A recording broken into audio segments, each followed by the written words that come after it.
I think I'm really a guy in normal clothing that actually wears a chef jacket 5 to 6 days a week, and is passionate about food and cooking for people, and you know, working with like-minded individuals as myself in kitchens, and you know, I think that's the professional part of me.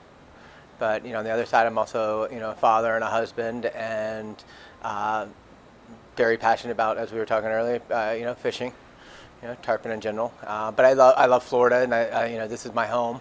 Um, so I think that makes up a lot of who I am and what makes me happy and what makes me tick.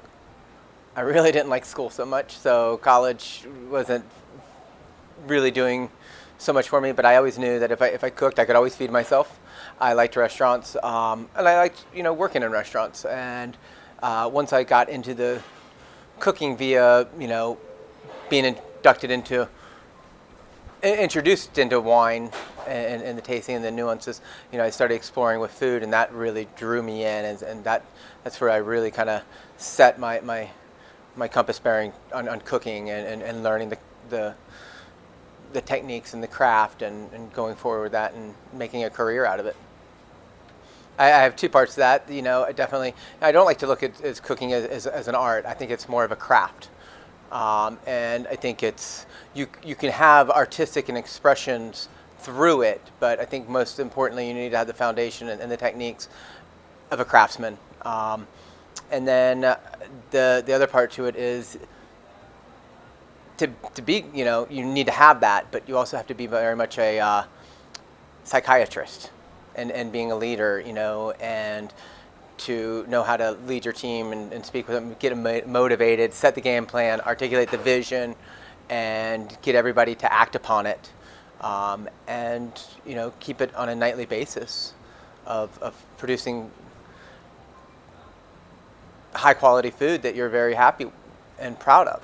And I guess the best thing about being a chef is, if you have a busy restaurant, that's a usually a good sign, and doing it. And then this last part of that is one of my favorite things is seeing somebody not only learn techniques and craftsmanship and getting really good at it and the repetition and stuff, and adding things to their repertoire, but also what they bring to the table and to the mentorship and that's the collaboration part. Once they get that, they start to collaborate, and we start to bounce off of each other.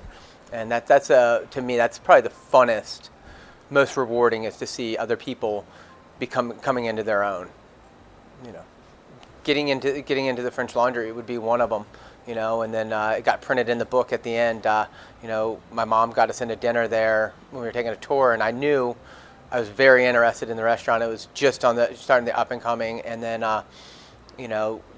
we got a dinner there, and they knew that as much as I was asking about the food, that they like, oh, you must be. And I told them I was going to culinary school, and they said, well, come back to the kitchen and meet Thomas. And I guess I went back, and he introduced myself, and he said, well, what are your plans after school? And I said, I want to work for you. This is my mom telling me this story, because I was so blown away that I was even speaking with him. And he's nowhere what he was now. He wasn't as famous or anything like that.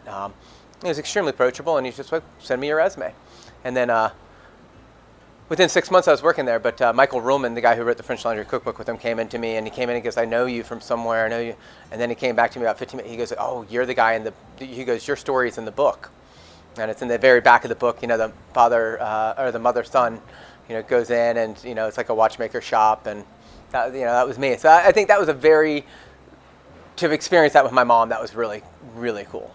And then watch it being print, and then having the French Laundry be one of the most coveted books out there for a cook and a chef, and homeowners alike. It's just like to know that my mother's words and my words were in there, and our experience that we experienced, was it. It was very humbling, and it was an awesome experience. I've had quite a few others, but that one usually comes to mind. I think the most inspirational thing that we can have is, first of all, the season. What's going to be dictated, the farmers, what they're bringing in, what the fishermen are bringing in. I think that's what really dictates to us what we're going to do. Then based on that, we look at tradition. We look at things we've done in the past. How do we do something different? How do we get a flavor that we really liked? And how do we, bring it to a dish? And a lot of that, can be a collaboration. I think, like I said, cooking's craft, and I think, yes, it's fun to, come up with new things and stuff like that. But usually, if you look at cooking, somebody's done it before already. So I'm not inventing anything. I'm just going off of things that I've seen or experienced, and then, going in the direction that my gut tells me. We'll look at the flow and form of the menu. Where are other things? Where, if it, where's our texture coming from? Our creaminess, our tang. We start going through all the flavor profiles in our brain and really trying to make sure that we're hitting all the flavor profiles and making sure it's an exciting dish. And then once we get it written down on paper and the whole idea, then we actually go through, we do a tester and we taste it as a team, and what needs this, what's the punch pool. I have one saying, it's either good or it's not. And if it's not good, let's try not to do it. Let's not do it. And sometimes, if I can be, I'll be like, it's not for me. It's not doing it. But the thing is, I can be surprised. I'll say to my guys, it's like, well, let's put it on the menu and see how it does, and let's see what the reaction is. And you'll be surprised sometimes. It's a really good reaction. Just because I don't care for it doesn't mean it's not. It's not the end all be all. But I guess the buck does stop here. I think. But I encourage, and I want to see them show me that something will work, and I like that because I get to learn something and say, wow, that does work. I didn't think it would, but it does. I cook at home frequently. My biggest has been going into Korean food, but I love to grill out. I say it a lot. I'm a big fan of the green egg.